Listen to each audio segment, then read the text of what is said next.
دم باش خوندکارن هجا از ماموستا شیخ موسی محمد ورم برانش جواکناسی آمادایی دو وانه اما ایرو لسر هیمانن گوهرینا جواکیه هیمان ایکو دو گوهرینا جواکی ده باندور دکن پر گلک جوان یعنی هیمانن جور بجور ین کو گوهرینا جواکی باندور دکن هنه جبوز دلال کرنا گوهرینا جواکی پیوسته اف هیمان لبر چاوان بین گرتن ورن زلال کرن و پیناسا کرن هیمانن سرکه اینکو دو گوهرینا جواکی ده پک یعنی جوی گوهرینا جواکی پک تینن جی چنه ام دکارن بیجن اون یک در دورا خوزایی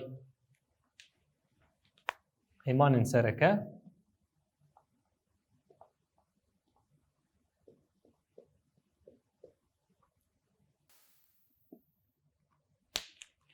یک در دورا خوزایی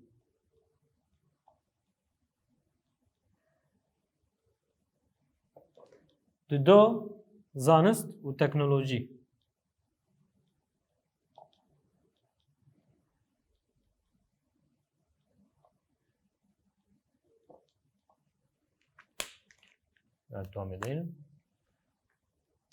یک مگو در دورا خوزایی دو زانست و تکنولوژی سه چاند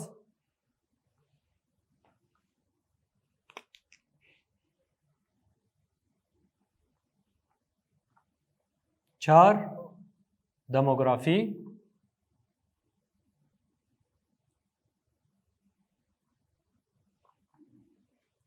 سه چاند چار دموگرافی پنج آبوری و آمورن راگهاندنه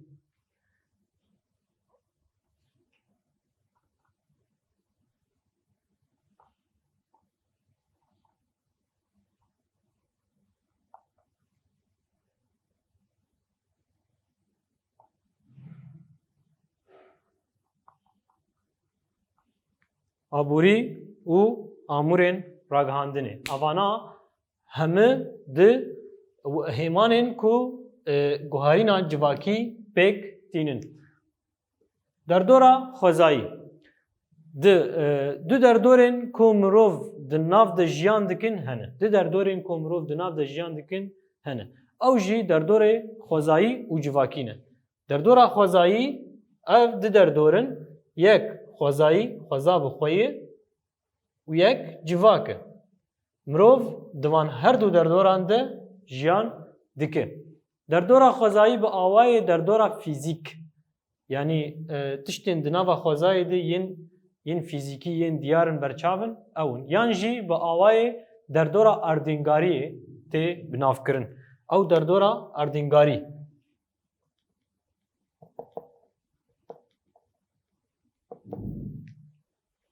در دورا اردنگاری تین دیار کرن میناک گوهرینن د اردنگاریه ده و حتانی گوهرینن د چبونا جواکا ولاته ده به تایبتین در دورا خوزایی را جنز و تکلدار میناک ام بیجن مصرا کهون ده هبونا خوده دینداره چی دینداره چمه نیله لمصر چمه نیل هیه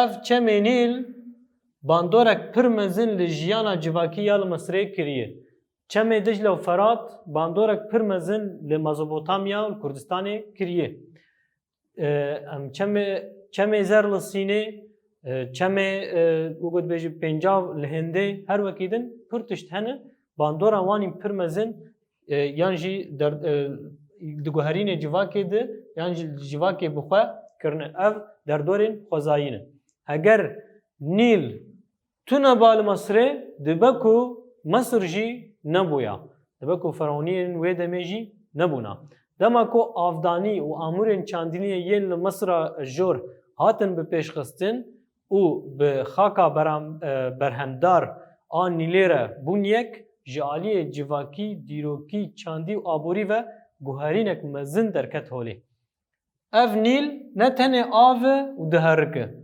نا شخوا مصر به وی آواییه دلتا لویده که چه ده به نیل لویده ریه اف نیل دماته خاکا لدردورا نیله برهمداره یعنی تو چه بچینه و درکه Li ser vî bingehî çandinî çê dibe, avdanî çê dibe, her wekî din pêşketin jî pêr çê dibe û piramîdên Misrê jî li ser vî bingehî tên avakirin ji ber ketin rewşeke weke şaristanî û piramîdên xwe çêkirin. Ev bû sedem pêşketina û guherîna civaka Misrê. Pêşketinên ji aliyê avdana zeviyan, avakirina piramîdan û sazûmaniyên civakî bûn sedem ku li derdora Çemênîlê şaristaniyeke girîng ava bibe û di warê dîrokî de heya roja îro tiştekî pir balkêş e. Lê li aliyê din ji dewlemendiyên xwezayî bê parman e û ji aliyê neynî ve dibe sedema guherîna civakî. Ya didwa zanist û teknolojî. Zanîn agahiya yekem e ya ku mirovahiyê bi dest xistiye. Zanîn dema ku mirov tiştekî dibîne dixwaze nas bike ka ev çi ye. Ew agahiya yekem ya ku mirov bi dest xistiye û bingehên zanista roja me ya îro pêk aniye. Zanîn an jî zanist çawa pêşketina civakî pêk tîne di heman demê de jî weke encameke xebata civakî bi pêş dikeve. Ji xwe zanîn û zanist bi destê civakê pêk tê, civak ji bo ku xwe bigîne tiştekî bi dest dixe, wek zanistekê zanînekê dibêjiyê xwe de bi kar tîne û ji bo rewşa civakî dibe wek teknolojiyekê di nava civakê de derbas dike. Em bêjin avdan çawa çêbû, mirov li çem dinere, baran tê, naz dike ku baran dema ku tê erdê şil dike, genim nîsk û nok û ana her tiş derdikevin, ama hinek xak hene av pir nagihê wan, cihoka çê dike, avdaniyê biriya van cihokan pêk tîne. Ev zanînekê bi kar tîne û teknolojiyekê li pêş dixe. Zanist hewl dide ku diyalektîka diyar de bûyer û zagonên wan ên gerdûnî nêzîkî rastiyê eşkere bike û bike tewrî. Zanist an jî zanîn bi qasî civakîbûnê kevne. Dema ku mirov civakîbûna xwe ava dike, bi teşeyê kilan be yan jî hoz û êl be, zanînê jî li pêş dixe. Ji ber bi zanînê her gavê godavê jî bi zanînê pêk tîne. Mirov dikare çi bibêje? Dar an jî kevir teşeyê tiştê yekem e ku mirov bi zanebûn bi kar aniye. Dema ku mirov dar aniye, dar bi kar aniye yan jî kevir bi kar aniye tûj kiriye û bûye bingehê teknolojiya ku bi pêş xistiye. Tiştên ber çavê xwe mirov tîne digire û wan tişta ji xwe re dike bi zanebûn bi kar tîne û dike amoreke teknolojî ji xwe re bi kar tîne. Teknolojî di wateyekê de bi kar anîna zanîn an jî zanistê ye. Teknolojî çi ye? Kar anîna zanistê ye. Teknolojî kar anîna zanistê ye. Ji zanistê encamên berbiçav tên girtin. Zanîn û teknolojî di civaka serdema kevirî ya nû de di her qada civakî de teqandinek pir mezin pêk anî. Dema ku mirov mijî xwe bi kar anîye û amûrek çêkiriye û bi vê amûrê bi rêbazekî teknolojî pêk anîye, tiştekî neh di nava guherînin di nava civaka xwe de çêkiriye. Berhemên çandê ên ku ên weke çi weke avahî, aboriyê, huner, ol û her wekî din şert û mircên jiyana civakî xweşik kirine. Bêhtir xweşik kirine. Çima mirov zanîn, zanist bi kar aniye. Jiyana kilanê ya ku kêmderfet bû, derfetên wan kêm bû, ew jî hatiye derbaskirin. Bi rêya zanist û teknolojiyê. Dema ku mirov tişta nas dike û ji bo xwe bi kar tîne, ew rewşa zehmet tê derbazkirin. Ya girîngtir çi ye? Civakên ku li deverên dûr jiyan dikirin, ev pêşketinên ku encama zanist û teknolojiyê serdema kevirî ya nû bûn, wergirtine, ji xwergirtine û li ser vî bingehî di civakê xwe de guhertinên pir mezin pêk anîne. Ne tenê ew civak, ev zanîn mal vê dike di nava civakekê tenê de ya kesayetekî tenê de. Bu civakî û civakekê derbasî civakekî din bû. Zanistê bi taybetiyên xwe ji serdema destpêkê ya çêbûna civakê û pê de bala mirovan pir kişandiye. Zanist ji destpêka xwe bala mirovan pir kişandiye. Bi taybetî bi destpêkirina serdema şaristaniyê re ji aliyê destlatdaran ve û bi destên rahibên Sumeran ji bo ku berhem û keda civakê bêhtir dagir bikin û têxin bi destê xwe de hatiye bikaranî. Di vir de ya destpêkê we bala xwedayê zanist û teknolojî ji bo pêşketina civakê û guherîna rewşa wê ku civak xwe ji rewşekê derbasî rewşekê nûtir bike, xweştir bike, baştir bike. Ama di destê rahibê Sumer û dewlet û destlatdaran de ji bo bêhtir civak dorpêç bibe. Ji bo bêhtir mafê civakê bê xwarin. Bi destpêka serdema kapitalizmê re bi taybetî bi şoreşa pêşesaziyê re di qada aboriyê de hatiye bikaranî îca jiya rahibê Sumer'a xirabtir bûye. Di encamê de awayê zanistê yên ku tenê di warê fîzîkî de hatiye bikaranîn bûye sedema pêşketin û teknolojiyê. Di vir de ya girîng çi ya girîng ya bi kêmasî ne zanistî û ne jî teknolojî ye. Ya rast ew e ku zanist û teknolojî pêşketî zanist û teknolojiya pêşketî bi awayekî şaş ji dwarê aboriyê de hatiye bikaranîn. Zanist û teknolojiya a pêşketî bi awayekî şaş di warê çi de di warê aborî de hatiye bikaranîn. Ew jî tenê bi qasî ku qezencê ji serdestan re bihêle hatiye bikaranîn. Zanist û teknolojî tenê ji bo çi kesên serdest, kesên destlatdar, kesên sermayedar, xwedîperêzê de tenê ji bo wan tê bikaranîn. Hûn dibînin rojane meselen mînak em bêjin çekên nukler ku bi teknolojiyeke pir pêşketî tên hilbirandin dikarin bi hezarên caran jiyana li cîhanê tune bikin. Ew çek ew ê newewî silahê newewî jêr dibêjin. Ew qa zanist û teknolojî ji bo wan hatiye bikaranîn eveya dikare jiyanê li ser rûyê erdê bi hezarê sala tune bike. Yan jî jiyana li ser rûyê erdê tune bike. Lê li aliyê din dermanê bêdahan nexweşiyan weke penceşêrê nehatiye pêşxistin. Ew çekên nukler ew silahê newewî ê ku tên çêkirin bi zanistiyeke herî xurt û teknolojiyeke pir pêşketî ew qa tiştê me çêdibin em ana îro birov çava dibînin çawa carna niza dibe kî çûyî ser heyvê nizam kî çûyî filan deverê ji dervê cîhanê derketî çûyî nizam kudekê ama nikarin ji bo nexweşiya penceşêrê dermanekî peyda bikin. Di wir de zanist û teknolojî nema tê bikaranîn, tenê ji bo van tiştê din tên bikaranîn.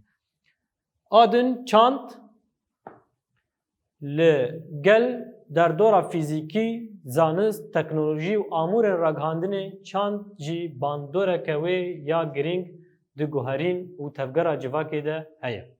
Çand ji destpêka jiyana mirovan ve û heta roja me ya îro hemû tiştên ku mirovan hilbirandine digire nava xwe.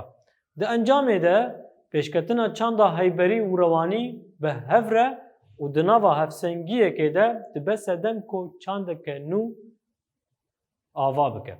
Yani jî çandeke nû ava bibe.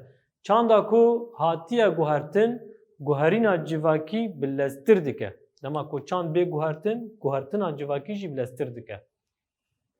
Dema ku çanda civakekê diguhere, bandora wê li ser çêbûna civakî jî çêdibe. Dibe ku ev guherîn ji aliyê neyînî ve bê bikaranîn. Lê rastiyek heye ku guherîn bandorê li hev dikin. Yani çi tiştên di nava civakê de tên guhertin, bandorê li hev dikin. Çi guherînên çandî çi jî guherînên çêbûna civakî bandorê li hev dikin. Civakek çê dibe û guherînên çandî her tim bandorê li hev dikin û ji hev bandor dibin. Di guherîna civakî de bandora çandê her ku diçe zêdetir dibe. Çand bandor û erkê xwe yê civakî bi amûrên ragihandinê yên mîna radyo, televîzyon, makîneyên bilez, çalakiyên hunerî û her wekî din bicihîne.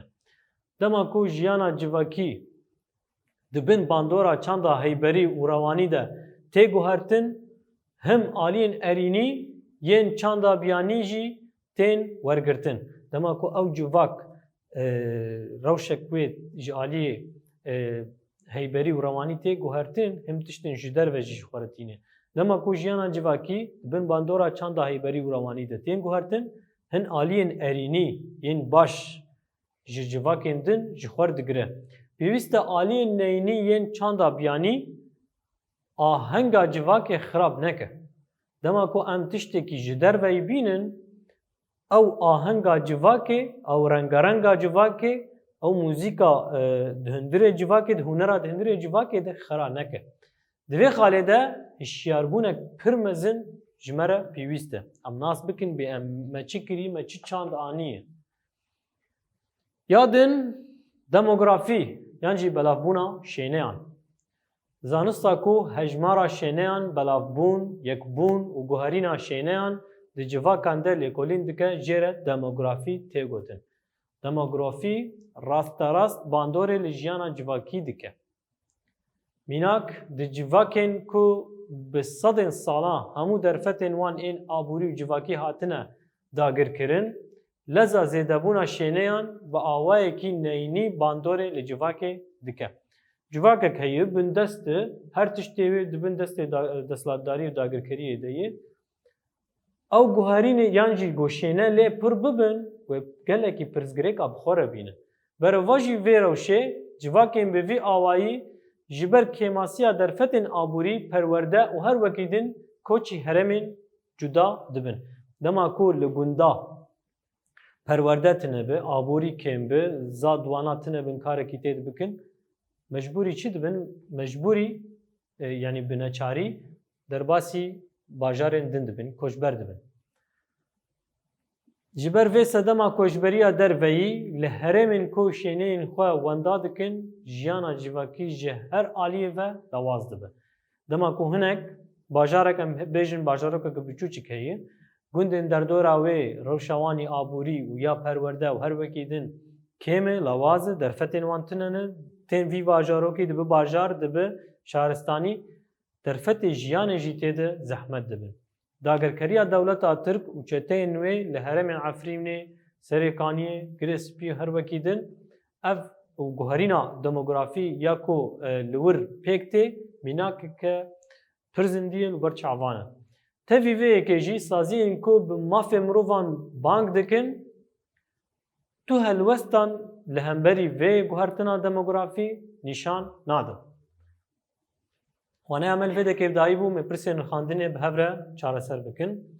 Pirsa yekê hêmanên serkê yên guherîna civakî pêk tînin binivîse. Me got derdora xwezayî, zanist û teknolojî, çand, demografî, aborî, amûrên ragihandinê. Pirsa di dua sedemên avabûna şaristaniyekê li derdora çemên îlê binivîse, pêşketinên ji aliyê avdana zeviyan, avakirina piramîdan û sazûmaniyên civakî ve bûne sedem ku li derdora çemên îlê şaristaniyeke giring bê avakirin. Pirsa sisiya zanist an jî zanîn bi qasî civakîbûnê kevne. Ev tê çi wateyê? Ev tê wateya ku mirov ji destpêka civakbûnê xwe ve zanist bi dest xistiye û teknolojî bi kar aniye. Pirsa çara demografiyê pênase bike û guherîna demografiya Efrînê binirxîne. Zanista ku hejmara şêneyan belavbûn, yekbûn û guherîna şêneyan di civakan de lêkolîn dike, em jê dibêjin demografî tê gotin. Win jî dikarin li ser guherîna demografî ya ku li Efrînê çêbûye lêkolînên xwe berfireh bikin û bi hevalê xwe re par bikin. وانه عمل فيدك ابداعي بو بمن كيف خشي حتى وانه نو